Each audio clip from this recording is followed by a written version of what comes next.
Today we're going to be replacing the inner and outer tie rods, also known as track rods, on a 2007 Saturn Vue. Tie rods are responsible for the alignment, and also you can experience loose steering if the tie rods are on their way up. Now this is an old inner tie rod. You can see it has quite a lot of play in it.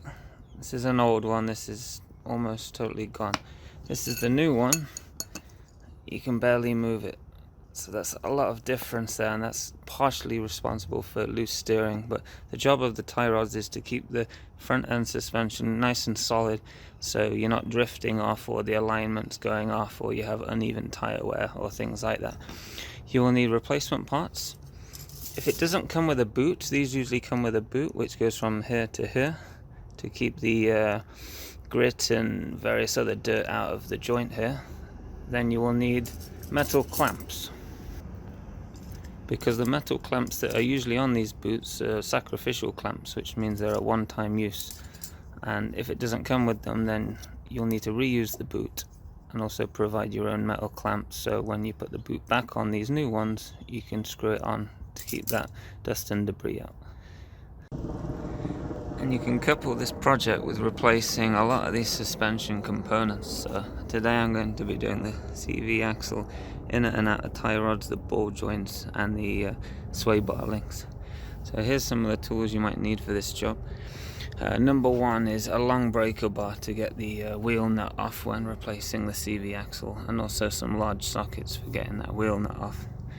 Other things, grease, which is really good for filling these zerk fittings on tie rods and ball joints, and also a bag of tools. And if doing the inner tie rods, then an inner tie rod loosener and tightener tool, which you can rent for free at places like Pep Boys and AutoZone. And I've got a 50-50 mix of acetone and transmission fluid, which is really good as a penetrating fluid, and that will get the lug nuts off and wheel nuts and anything which is seized on. Also some brake cleaner is nice just for cleaning things up. Let's get to work. First thing you want to do is take off the dust cover, loosen the lug nuts. With the lug nuts broken and loose, jack up the vehicle and place on jack stands. Alright, with the vehicle securely on jack stands, I've chopped it off on ramps too. Just give it a tiny little shake to make sure it's safe and that you feel comfortable working under it. Next thing, take the wheel off. Right, you can see this outer tie rod here is leaking grease out, which is really bad for our joint inside. This, because the grease is escaping, there's nothing to lubricate the joint, and if grease is escaping, dirt can also get in, so this really needs to be replaced. What we want to do is grease this bolt under here, 18mm.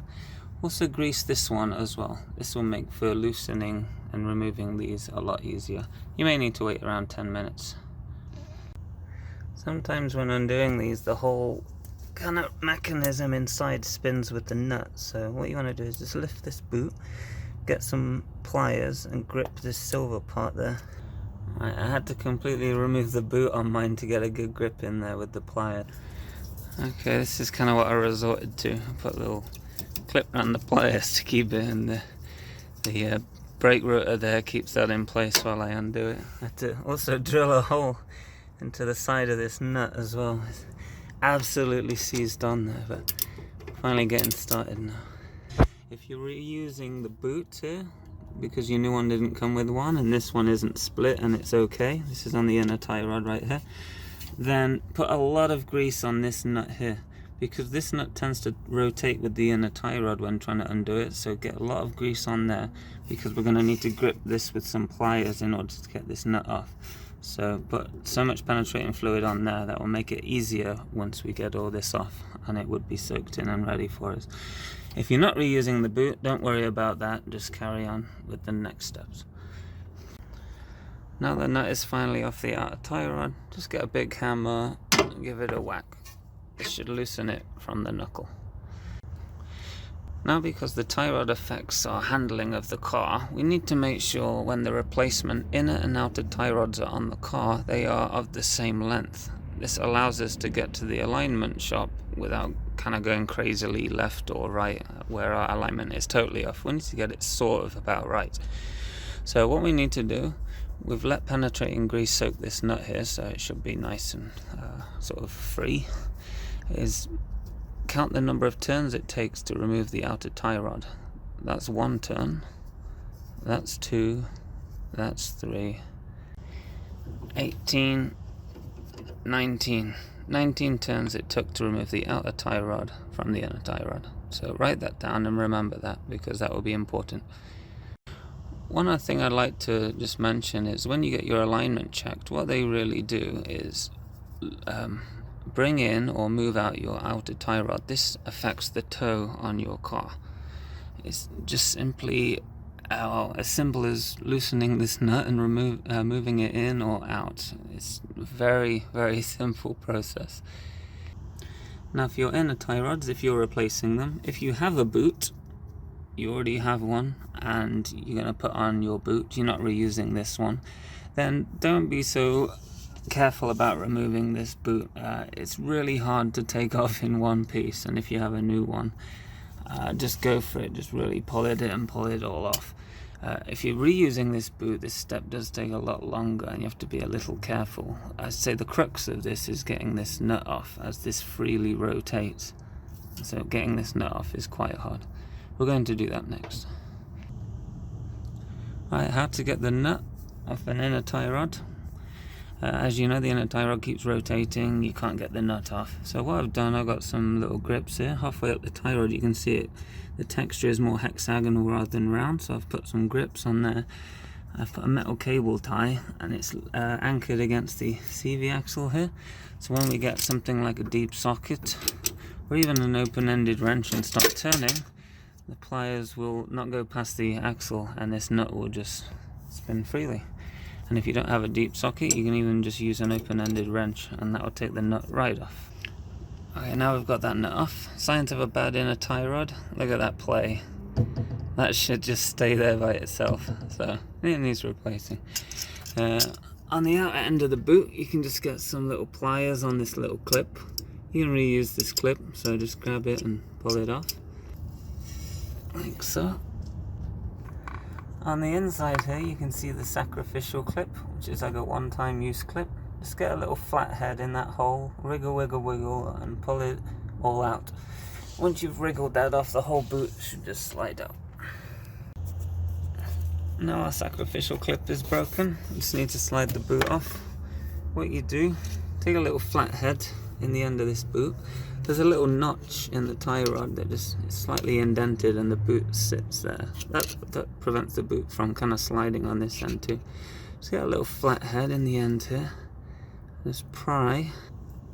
Okay, and with the flat head in this end, just grab the whole boot with the other hand. Do this with this hand. With the other hand, pull the boot. It should slide off. Right, once the boot's off and you are reusing it, again, if you're not using it, don't perform a lot of these last steps because it takes so much longer. Just cut the boot, pull it off. Inspect the boot for damage. You know, it looks pretty good, so we're going to reuse this.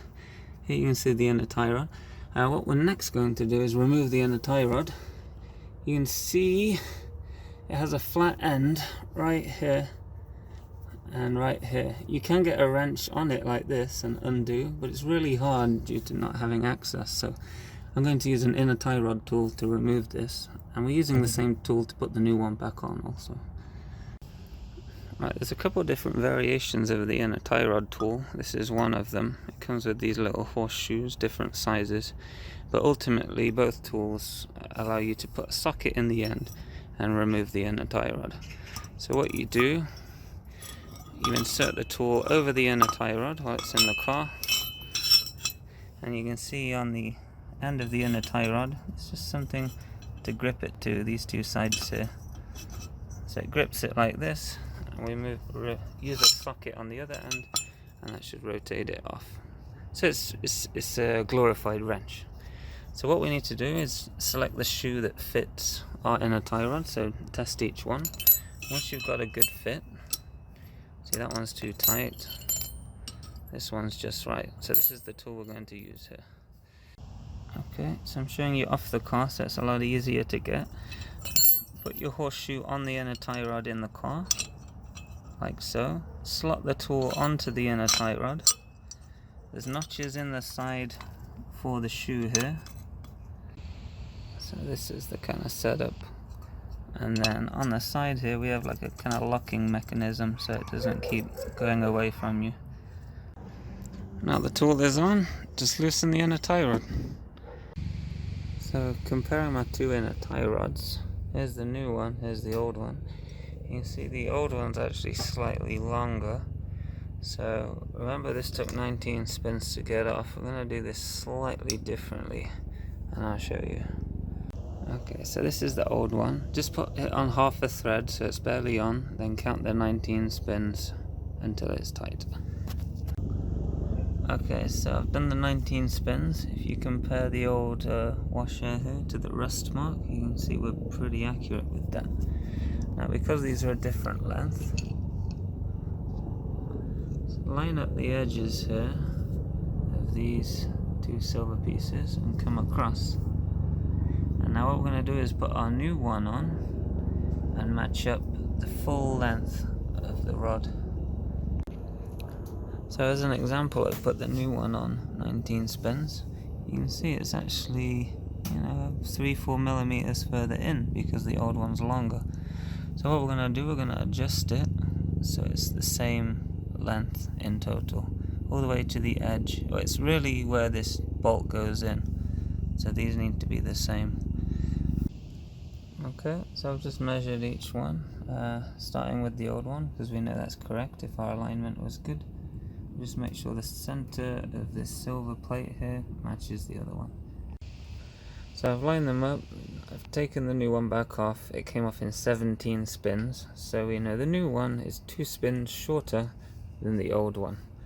So when we put it back on and we've compared the lengths, it's 17 spins with our new tie rods here. Okay, with everything removed, this is kind of what it looks like. So we just want to put our new one back in that hole there. Don't forget to remove your clip. This is the sacrificial clip, so don't leave that in there. We're going to be replacing this. The next thing we're going to do is take your new tie rod right here. See, it's a lot stiffer, so it's a good job we replaced it. I'm just going to use the tie rod tool again, but in the opposite kind of fashion. So we're going to just tighten it in like so. Now the replacement's in there nice and tight. Let's carry on with the job.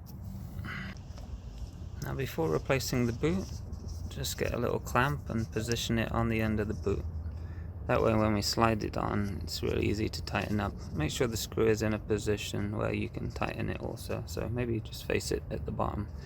Make sure when using a clamp, make sure there's enough holes all the way down, because you don't want to fully tighten one like this and end up with one still too big and having to find a smaller one. So let's get the boot back on the inner tie rod. Alright, so from under the car, tighten it up. It looks pretty solid on there, so let's continue.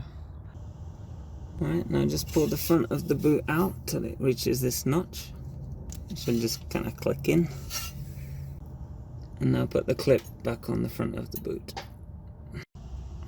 Now the clip is on, compare how firm it is, the one that was on there before. Put the nut back on. You should get a new one that came with your new inner and outer tie rods. Just put it near the end somewhere. Now we know it took 19 spins to get the outer tie rod off. We know the old tie rods were 2 spins longer than the new tie rods. So we're going to go in for 17 spins. So just thread it slightly so it's just on the end.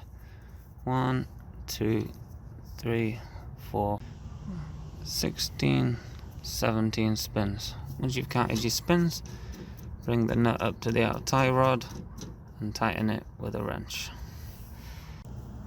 Right, tie rod goes back in, and then we should be good to go. Wheel back on, car down, give it a test ride, see if it's any better. Thank you for watching, hope it helps.